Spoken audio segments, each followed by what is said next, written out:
요한계시록 또 적 그리스도 666 지구 종말과 같은 이런 주제들은 이 사람들의 어떤 호기심을 자극시키고 또 공포감을 주는 그런 주제들입니다. 실제로 많은 사람들이 이러한 단어들을 해석한답시고 뭐 자의적인 해석을 내놓는가 하면 또 예언적인 성격을 띠는 그런 해석으로 많은 사람들을 현혹시키기도 합니다. 1950년 미국의 어니스트 앵글이라는 유명한 작가가 쓴 랩처드라는 그 책이 출판이 됐습니다. 근데 이 책에 나타나 있는 그 내용이 어떤 거냐면 성경에 드러나는 어떤 기적 또는 심판, 재앙 이러한 내용들이 현 시대에 일어난다면 어떠한 모양으로 나타날까를 상상해서 쓴 SF물이라고 할 수 있을까요? 그러한 류의 소설에 불과합니다. 근데 우리 국내에서 이 책을 번역하면서 휴거라는 이 신조어를 만들어냈고요. 이 책은 여러분 잘 알고 계시는 1992년 10월 28일 있었던 그 시한부 종말론자들이 주로 인용했던 그 선전물로 많이 사용되었기도 합니다. 사실 이 휴거라는 말이 성경에 등장하고 있는 말도 아닐 뿐더러 시한부 종말론자들이 이야기했던 것처럼 갑자기 순간이동, 이 땅에서 비밀스럽게 하늘로 순간이동을 하는 것도 아닙니다. 그럼에도 불구하고 사람들은 워낙 신비적인 요소를 좋아하다 보니 이게 소설인지 아니면 성경적인 건지에 대한 그런 확인도 필요 없이 그냥 모든 걸 진리로 받아들여 버리고 또 이러한 결과가 사회적으로 수많은 무리를 일으켰다라는 거 여러분 잘 알고 계실 겁니다. 그만큼 예나 지금이나 사람들은 보이지 않는 일에 대한 관심을 너무나 많이 갖고 있고요. 또 거기에 대한 궁금증을 가지고 있고 또 그것에 대해서 뭔가 해답을 얻고 싶어 합니다. 어쩌면 오늘 우리가 읽은 이 본문이 데살로니가 전서를 수신하고 있는 그 데살로니가 교회 사람들도 이와 같은 마음이 아니었을까 싶습니다. 우리가 알고 있는 것처럼 데살로니가 전서, 데살로니가 후서는 예수님의 다시 오심, 즉 재림과 관련한 교훈을 주고 있는 서신으로 잘 알려져 있는데요. 애초에 재림이다, 예수님이 다시 오신다 이런 말 자체가 없었다면 궁금증을 가질 필요도 없죠. 하지만 예수님이 다시 오실 거다, 예수님은 재림하신다 이런 말을 하니까 궁금한 게 한두 가지가 아닌 거예요. 여러분도 그렇지 않으십니까? 우리가 잘 알고 있는 것처럼 재림, 예수님은 반드시 오신다 이런 걸 알고 있잖아요. 그런데 그렇다면 도대체 언제 오십니까? 그리고 오시면 어떤 일이 벌어집니까? 어떤 현상이 나타납니까? 와 같은 다양한 궁금증, 다양한 의문들이 생기게 된다는 거죠. 이처럼 이 데살로니가 교인들도 예수님의 재림과 관련해서 수많은 궁금증들을 가지고 있었을 겁니다. 특히 오늘 본문을 통해서 알 수 있는 그들의 궁금증은 두 가지인데요. 그 첫 번째는 예수님이 재림하시면 이미 죽었던 사람들은 어떻게 되느냐라는 질문입니다. 자, 오늘 본문 4장 17절에 보면 이런 말씀이 있습니다. 그 후에 우리 살아남은 자들도 그들과 함께 구름 속으로 끌어올려 공중에서 주를 영접하게 하시리니 그리하여 우리가 항상 주와 함께 있으리라. 자, 잘 보십시오. 예수님이 강림하시면, 그러니까 예수님이 재림을 하시면 우리가 구름 속으로 끌어올림을 받는다라고 말씀해요. 이걸 원어로 직역을 해보면 우리가 그들과 함께 구름들 가운데로 끌어올려질 것이다. 우리가 그들과 함께 구름들 속으로 끌어올려질 것이다. 쉽게 말하면 우리가 구름 사이로 쑥 올라간다 이런 이미지를 상상해내게 되는 거죠. 일반적으로 이 휴거설을 주장하는 분들이 이런 이미지를 또 많이 만들어내기도 합니다. 저는 오래전에 이러한 이야기를 듣고 한편으로 약간 걱정이 되더라고요. 제가 이 약간의 그 고소공포증이 있거든요. 근데 맨몸 그대로 구름까지 올라간다면 얼마나 무섭겠습니까? 여러분 상상해 보세요. 맨몸 그대로 구름을 뚫고 하늘로 올라간다니까요. 가다가 갑자기 예수님의 재림이 취소되면 어떻게 됩니까? 갑자기 그런 상상들이 드는 거 약간 오싹하더라고요. 또 어떤 분들은 오늘 이 17절을 근거로 예수님이 강림하시면 우리 살아있는 현재 우리 성도들이 구름을 타고 하늘로 올라가서 예수님을 만나게 된다, 대면하게 된다 이런 말을 하기도 합니다. 마치 손오공이 근두운을 타고 가는 것처럼 구름을 타고 간다. 근데 오늘 본문은 그런 의미로 말씀하고 있는 것은 아닐 겁니다. 사실 오늘 본문을 문자 그대로 해석을 해야 되는 건지, 아니면 뭐 의미적으로 해석을 해야 되는 건지, 아니면 어떤 주제에 대한 부연 설명 정도로 말하고 있는 건지에 대한 의견이 굉장히 많기 때문에 제가 지금 이 자리에서 뭐 이것은 이것을 말합니다 라고 그렇게 단정지어 말하는 건 옳지 않을 것 같습니다. 게다가 이런 각각의 견해들을 살펴보려면 우리가 수많은 성경의 구절들을 하나하나 다 해석을 해야 되고, 뭐 여러분들 들어보셨을 수도 있겠지만 무천년설, 전천년설, 후천년설, 역사적 전천년설, 뭐 이런 신학적인 용어들 하나하나를 우리가 다 짚어봐야 되기 때문에 그냥 여기에서 이 정도에서 패스를 하도록 할까 싶습니다. 그러니까 예수님이 강림하시면 정말 우리가 하늘로 올라가느냐, 구름 뚫고 가느냐, 구름 타고 올라가느냐, 뭐 이런 내용들은 그냥 패스하자라는 거예요. 그리고 사실 뭐 재림에 있어서 이게 그리 중요한 내용도 아닙니다. 근데 분명한 건 하나는 뭐냐면, 성경에서 언급하고 있는 이 구름이라는 것은 언제나 하나님의 현현, 하나님의 나타나심과 밀접한 관련이 있다라는 거예요. 예를 들면 하나님께서 출애굽 백성들에게 율법을 주시기 위해서 이 시내산에 강림을 하십니다. 그때에 빽빽한 구름이 있다라고 말씀을 하고 있죠. 그리고 모세가 시내산에 이 율법을 받으러 올라갔을 때에 회막에 하나님의 영광이 임한다라고 말하는데, 그때에도 역시나 이 회막을 구름이 덮고 있습니다.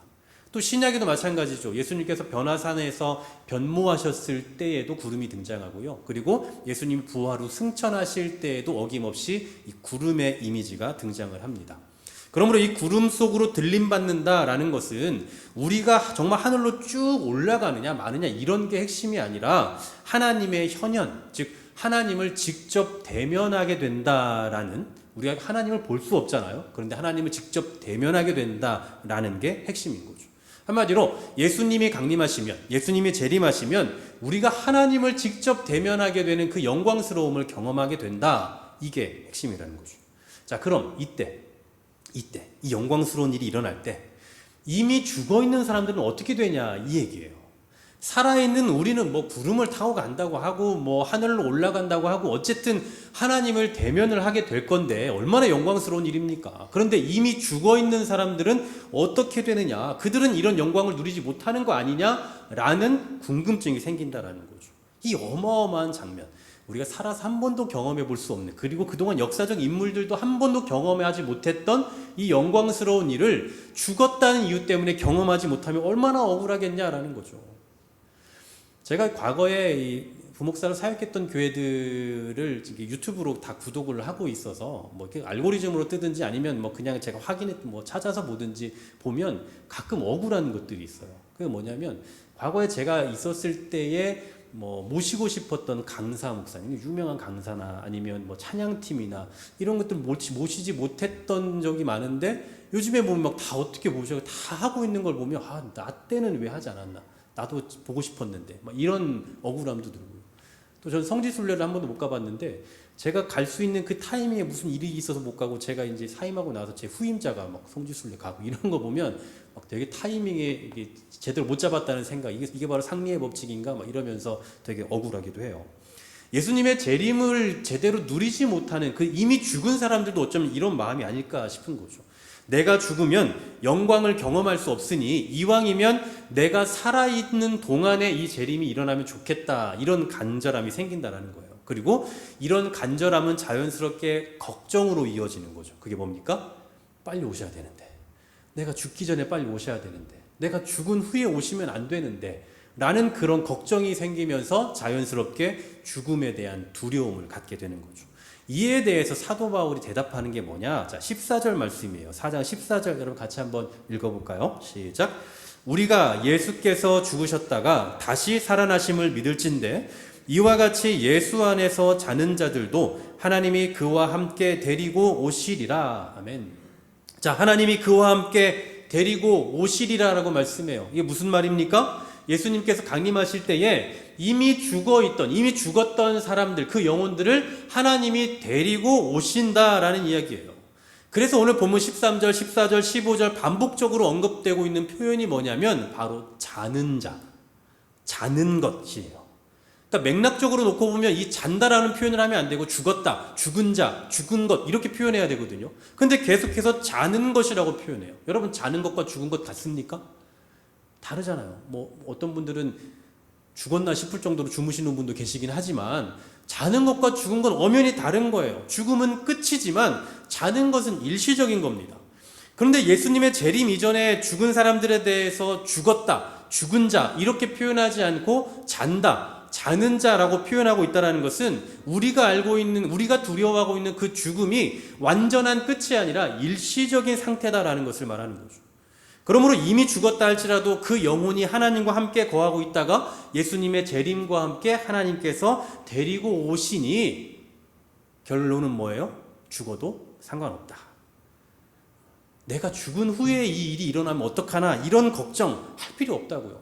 나는 이 영광에 참여하지 못하면 어떡하나 걱정할 필요가 전혀 없다고요.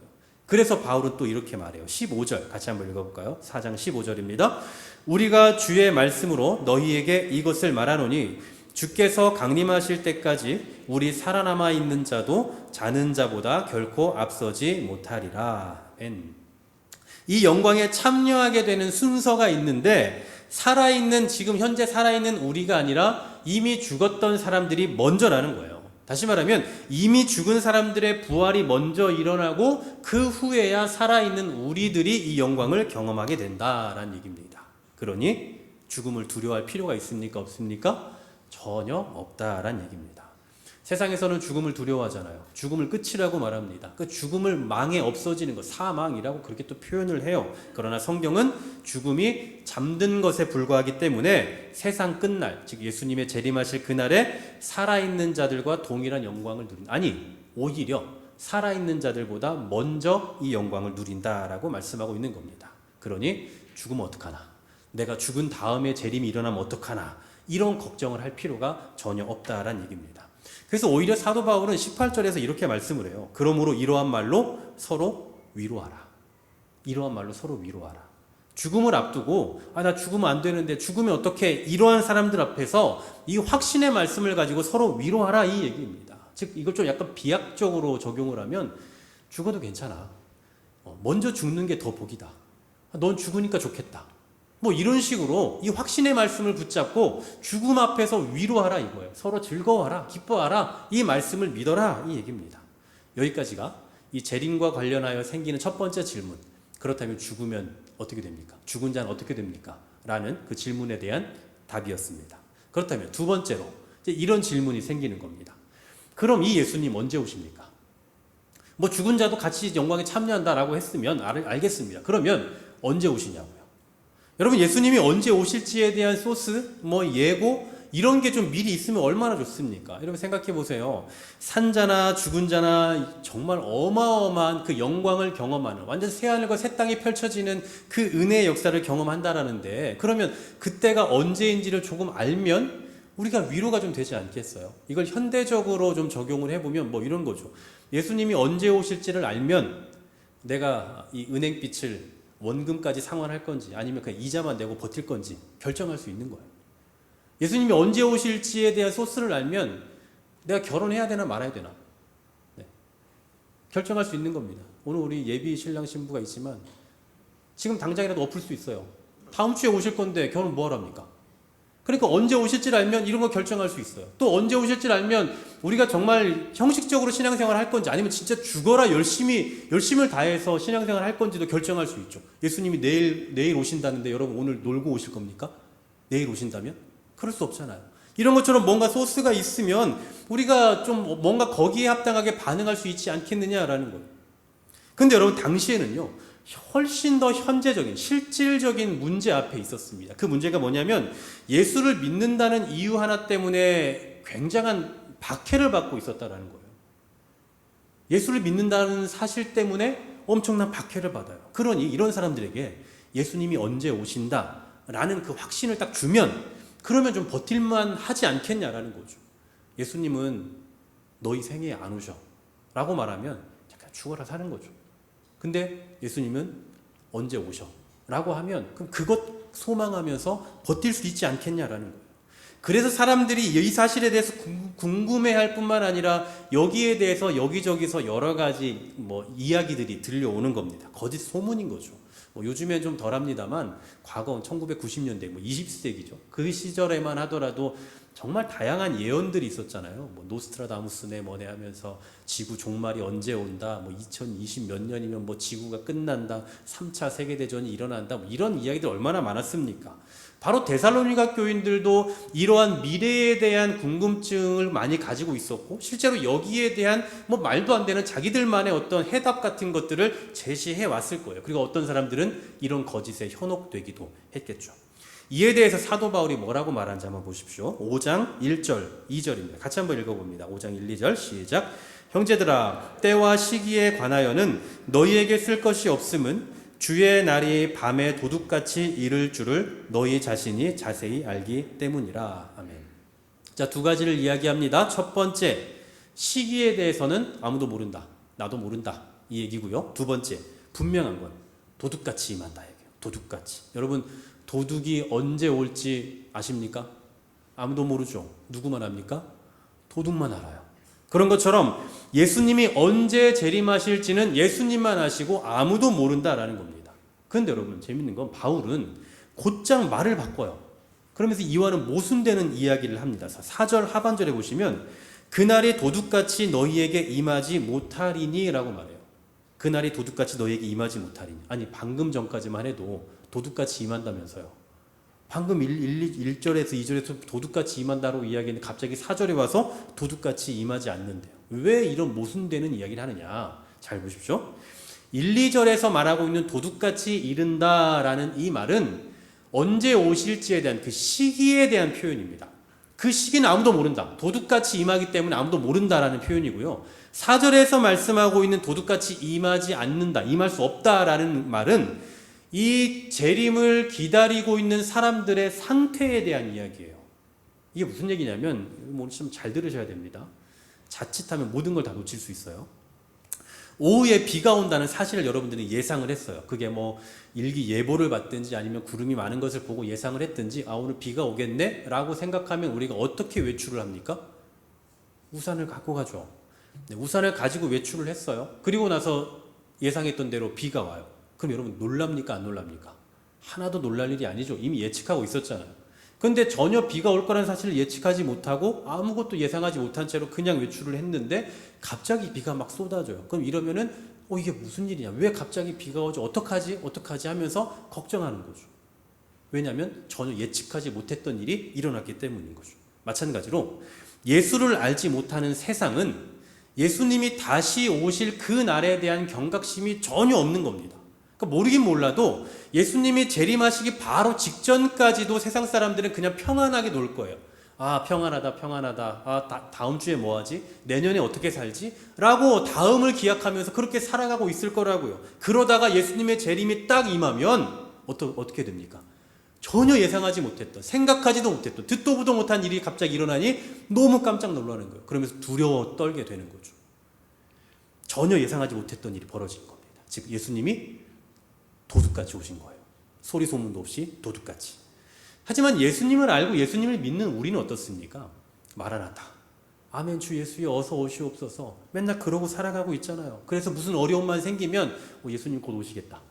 예수님 오시는 거 아니야? 이제 예수님 오실 때가 됐네. 뭐 이렇게 생각하며 살아가잖아요. 그렇기 때문에 그렇게 살아가고 있는 우리에게는 예수님의 재림이 전혀 갑작스러운 일이 아닌 거예요. 전혀 도둑같이 오실 일이 아닌 거죠. 그냥 드디어 오셨구나 라고 그 순간을 맞게 되는 겁니다. 한마디로 믿지 않는 자들에게 이 날은 도둑같이 임하지만 믿는 우리들에게는 이미 예상했던 일이 일어나는 것이기 때문에 전혀 도둑같지 않은 거예요. 그래서 5절 보시면 이렇게 말씀합니다. 제가 읽어드릴게요. 너희는 다 빛의 아들이요 낮의 아들이라 우리가 밤이나 어둠에 속하지 아니하나니. 자, 여기서 성경에는 너희는으로 시작을 하고 있는데 원문에 보니까 왜냐하면이란 접속사가 먼저 들어가 있어요. 즉 우리에게 예수님의 재림이 도둑같이 임할 수 없는 그 이유는 뭐냐? 우리가 지금 빛의 아들로, 빛의 자녀로, 낮의 아들로 살아가고 있기 때문이라는 겁니다. 쉽게 말하면 예수를 믿는 자로 신앙인으로서 살아가고 있기 때문에 우리에게는 예수님의 재림이, 예수님의 다시 오심이 전혀 두려운 일이 아니다, 이 얘기입니다. 그러므로 예수님의 재림이 언제 있습니까? 라는 질문에 대한 바울의 대답은 그건 나도 모른다. 아무도 모른다. 그냥 도둑처럼 오실 것이다. 하지만 믿는 우리들에게, 빛의 자녀로 살아가는 우리들에게는 충분히 예상할 만한 일이다. 그러므로 도둑 같지 않을 것이다. 라고 대답하는 거예요.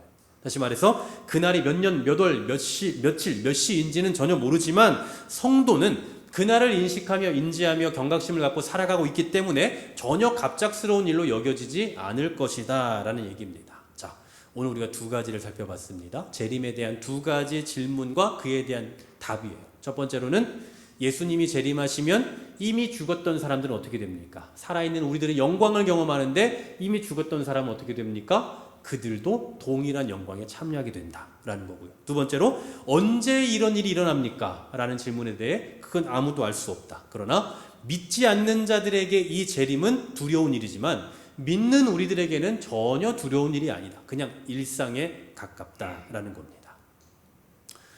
근데 여러분, 우리끼리 이야기인데요. 우리끼리 정말 예수님 오실까요? 정말 예수님 오시겠습니까? 이 말씀을 하신 지가 2000년이에요. 이 말씀하신 지가 2000년이 지났어요. 그런데 아직 안 오셨어요. 이 정도면 혹시 안 오시는 거 아닌가? 아니면 내 때는 안 오실 게 분명하다 라고 확신해 볼 수도 있지 않을까요? 바로 이런 의심을 가질 수 있는 사람들에게 오늘 바울이 뭐라고 말하는지 한번 보십시오. 자, 6절입니다. 6절 같이 한번 읽어볼게요. 그러므로 우리는 다른 이들과 같이 자지 말고 오직 깨어 정신을 차릴지라. 아멘. 자, 다른 이들과 같이 자지 말래요. 여기서 잔다라는 표현은 그냥 여러분 주무시는 걸 말하는 게 아니라 영적인 무감각 상태를 말합니다. 아무 감각이 없는 상태. 그러면서 잔다라는 표현과 반대되는 깬다, 깨어있으라는 말이 나오잖아요. 여기서 깬다라는 표현은 주의를 기울인다라는 의미입니다. 자, 이게 무슨 말이냐? 언제 오실지 모른다. 내 때 오시겠나? 2000년 동안 안 오셨는데 라는 그 생각에 그냥 영적 무감각한 상태에서 살아가는 것이 아니라 당장이라도 오실 것이다. 당장이라도 오셔도 이상하지 않다라는 그 생각 가운데서 날마다 깨어있는 심정을 가지고 살아가야 한다라는 말입니다. 여러분, 우리가 살아가고 있는 현 시대를요, 성경적인 표현으로 종말 구간이라고 말합니다. 종말 구간. 꼭 무슨 전쟁이 일어나고 질병이 생기고 사고가 일어나고 어마어마한 자연재해가 일어나고 그래야만 종말이 왔다. 이게 아니라 예수님이 초림하신 그때부터 우리는 지금 종말의 시기를 살아가고 있는 거예요. 2000년 전에도 종말이고 지금도 종말입니다. 앞으로 이 세상이 2000년 동안 존재한다면 그때도 역시나 마찬가지로 계속 종말이에요. 왜냐? 예수님이 언제 오실지 모르니까요. 어느 구간에 오실지 모르니까요. 만일에 예수님이 앞으로 한 2300년 내에 오신다. 2300년 8월 18일에 오신다라는 게 확실하면 그러면 제가 300년 말씀드렸죠. 2290년 뭐 이때부터가 이제 종말인 거예요. 왜냐면 이제 곧 오시니까. 10년밖에 안 남았으니까. 그리고 뭐 1년 남고 하루 남으면 진짜 종말인 거죠. 그런데 몰라요. 언제 예수님이 오실지를 모르기 때문에 우리는 그냥 하루를 다 종말이라고 생각하며 종말 구간을 살아가고 있는 겁니다. 여러분 다 아시다시피 우리 대한민국 사람들은 뭐 지금 전쟁이 일어나는 뭐 러시아 내, 뭐 우크라이나 내 아니면 중동 국가 내 이런 곳이 굉장히 위험하다라고 생각하지만 이미 전 세계적으로 이 대한민국은 잠정적인 그 전쟁이 발발될 수 있는 곳이다라는 생각에 언제나 잠정적 위험 요소가 있는 국가로 불려지고 있어요. 왜 그렇습니까? 우리는 지금 종전이 아니잖아요. 휴전이잖아요. 휴전. 잠깐 쉬고 있는 상태라고요. 그러니 여러분 언제 전쟁이 일어나도 이상하지 않은 겁니다. 물론 이제 뭐 여러 가지 상황들이 뒷받침돼야 되겠지만 그냥 직관적으로 놓고 볼 때 언제 전쟁이 일어나도 뭐 그리 대단하고 이상한 일도 아니라고요. 하지만 휴전의 기간이 무려 70년이 지났습니다. 그러니까 잠깐 휴식이라고 말했는데 70년이 지났네요. 뭐 물론 그 뒤로도 뭐 간첩이네 아니면 무슨 미사일이네 뭐 하면서 국지전도 있긴 했습니다만 전면전이 일어날 거다라는 그런 어떤 두려움이 사로잡힐 만한 일들이 사실 거의 없었던 것 같아요. 뭐 6.25를 경험해 보신 우리 어른들이야 6.26 전쟁이 일어나면 얼마나 무서운지를 잘 알고 계시겠습니다만 뭐 저같이 전쟁을 경험해 보지 않은 사람들은 글로 전쟁을 읽었으니 전쟁이 얼마나 무서운지 어찌 알겠습니까? 물론 전쟁이 일어나면 안 된다는 것도 알고 일어나면 끔찍한 일이 벌어질 거다라는 예상은 얼마든지 해볼 수 있지만 적어도 실질적인 어떤 그 체감은 없다라는 거죠. 정말 전쟁이 일어날까? 왜냐하면 70년간 안 일어났는데 70년간 쉬고 있는데 설마 내가 살아가는 시대에 전쟁이 일어날까? 이런 생각을 갖게 된다라는 사실이에요. 솔직히 말하면 조금도 두려움이 없습니다. 정말 전쟁이 일어난다면 두렵겠지만 전쟁이 일어날 수도 있다라는 그런 이야기 아무리 들려도 전쟁 설마 일어나겠나라는 생각 때문에 별로 두려움이 없어요. 그런데 현실은 어떻습니까? 현실은 당장 미사일이 날아와도 그리 이상한 일이 아닐 거란 말이에요. 무슨 말을 하려고 하냐면 잠정적 위험 요소가 있다 할지라도 그 평안의 시기, 휴전의 시기가 길어지면 길어질수록 그 위험 요소에 대한 경각심이 사라져 버린다는 거예요. 잠재적인 그런 요소가 있다 할지라도 평안의 시기가 길어지면 그 위험 요소를 잊고 살아간다는 거예요. 예수님의 재림, 세상 끝날 마찬가지예요. 뭔가 매일같이 소란스럽고 매일같이 전쟁이 일어나고 어마어마한 일들이 일어나고 하면 정말 예수님 오실 수 있겠다. 정말 예수님 곧 오시겠다. 이런 경각심을 갖고 살 거예요. 하지만 그런 게 없잖아요. 그런 게 없다 보니 아무리 봐도 오늘 내일 오실 것 같지는 않단 말이에요. 적어도 우리 시대에 우리가 세상을 살아가는 시대에는 오시지 않을 것 같다라는 생각이 든다고요. 그래서 우리는 언제나 평안에 매몰되어 살아가는 겁니다. 설마 그런 일이 있겠어? 설마 내 때 그런 일이 있겠어? 설마 오늘 내일 생기겠어? 저는 오늘 여러분들에게 두려움을 주려고 하는 게 아닙니다. 여러분 당장 예수님 내일 오실 수 있어요. 이런 두려움을 드리려고 하는 게 아니에요. 여러분 정신 차리셔야 됩니다. 이렇게 살면 안 돼요. 라고 핀잔을 주려고 하는 것도 아니에요. 그래서 오늘 뜬금없이 제가 끝날, 종말, 재림 이런 이 주제를 설교로 다루게 된 이유가 뭐냐면 최근에 제가 이 사회적 분위기를 보면서 한 가지 느낀 점이 있기 때문입니다. 여러분 다들 인지하고 계시겠지만 요즘에 코로나가 굉장히 심각해졌습니다. 매우 심각해졌어요. 전문가들은 아마도 휴가철이 끝나고 또 아이들이 이제 학교로 가게 되는 개학과 맞물리면서 이번 주간 그리고 다음 주까지가 아마 최고점이 될 거다 이렇게 이야기를 하고 또 9월 내내 이 확산세가 잦아들지는 않을 거다 이렇게들 예상을 하고 있습니다. 우리가 깊이 인지하지 못하고 있다 뿐이지 사실은 지금 이 확산세가 굉장히 심각해요. 그런데 제가 최근에 사람이 많은 곳에 가본 적이 있었는데 놀랍게도 아무도 마스크를 쓰고 있지 않았어요. 저를 포함해서. 지금 오늘 이 자리에도 마스크 쓴 분이 한 분밖에 안 보여요. 제가 볼 때. 그걸 보면서 제가 어떤 생각이 들었냐면 사람은 위기나 두려움의 상황에 대해서 적응이 매우 빠르다는 거예요. 정말 빠르게 적응합니다. 여러분 코로나 걸리면 죽을 것처럼 두려워했던 적이 불과 3, 4년 전입니다. 코로나 걸리면 큰일 난다, 죽는다 해서 다 폐쇄하고 막았던 게 불과 3, 4년 전이라고요. 그런데 이제는 이렇게 확산세가 심하다는 것을 우리가 알고 있음에도 불구하고 걸리면 어쩔 수 없지라고 그냥 생각하고 살아가요. 전 이런 추세를 보면서 좀 새삼스럽게 그런 생각이 드는 거죠. 사람은 이렇게 빨리 위기와 또 어떤 그 두려움에 대해서 극복을 하고 잘 적응을 하는데 그렇다면 예수님이 다시 오겠다고 하신 지가 2000년이 지났는데 지금까지 깜깜무소식이라면 과연 그 예수님에 대한 경각심을 우리가 갖고 살아갈까? 라는 의구심이 드는 거예요. 아니 3, 4년 전에도 이 코로나가 전 세계적인 공포였는데 3, 4년이 지난 지금은 전혀 공포가 없어요. 공포가 사라졌어요. 종전이 아니라 일시적인 휴전이라는 것을 우리가 잘 알지만 그 연수가 70년이 지나고 나니 에이 설마 그러겠어 라는 그 생각을 가지고 아무 경각심을 가지 않고 그냥 살아가고 있잖아요. 이렇게 빨리 잊고 적응하는 게 우리 인간입니다. 그래서 저는 이 시점에 다시 한번 이 영적인 경각심을 가져보면 어떨까라는 그 생각이 들었던 거예요. 우리가 아무리 마라나타 주 예수여 어서 오시옵소서라고 찬양하고 또 말씀을 통해서 예수님 다시 오신다라는 말을 늘 듣고 배우더라도 당장에 예수님이 오신 적이 없고 2000년이 지난 지금까지도 예수님이 오시지 않았다면 이러한 상황에 익숙해져 있을 거다라는 거죠. 안 오셨던 그 상황 그리고 안 오실 거다라는 그냥 당연함에 빠져 살아가게 될 거다라는 거예요. 이러한 우리들에게 오늘 사도 바울이 뭐라고 말하고 있는 겁니까? 그러므로 우리는 다른 이들과 같이 자지 말고 오직 깨어 정신을 차릴지라. 할렐루야. 오늘 본문을 설교하기 위해서 제가 여러 주석들을 좀 참고해 보니까요. 원어상으로 확연히 드러나고 있는 점이 있었어요. 확연하게 우리 한글에는 잘 드러나지 않지만 그게 뭐냐면 바울이 이 재림의 문제를 우리 호기심의 문제로 다루고 있지 않다라는 거예요. 호기심. 여러분 재림에 대해 다 궁금하잖아요. 이 궁금증에 대해서 어떻게 해소시켜 주려 하는 그런 목적으로 다가오는 게 아니라 성도들의 실제적인 삶에 아주 밀접하게 연관을 시켜주는 그런 관점에서 설명을 해주고 있다라는 거죠.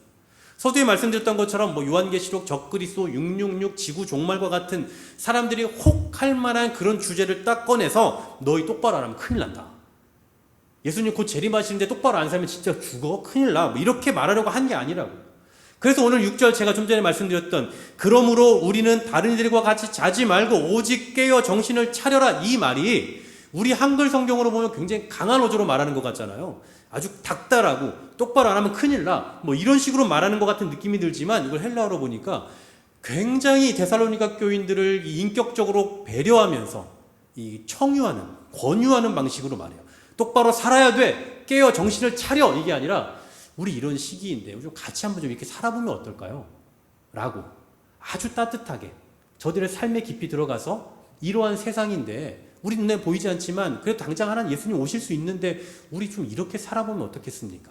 라고 이렇게 청유하는 그런 방식으로 말하고 있더라는 거죠. 사실 헬라어로 보면 이 수신자들 정말 지금 아까도 말씀드렸던 것처럼 너무나도 실질적인 그 고난 앞에 있잖아요. 그래서 예수님이 언제 오실지에 대한 그 궁금증을 가지고 있고 살아가는 사람들 아닙니까? 그런데 아직 안 오셨어요. 언제 오실지도 모르고. 근데 그런 사람들을 향해서 아주 인격적으로 존중하면서 너무 힘든 거 잘 알지만 그러나 예수님 오실 거예요. 언젠간 오시니까 저와 함께 이렇게 좀 살아보시면 어떻겠습니까?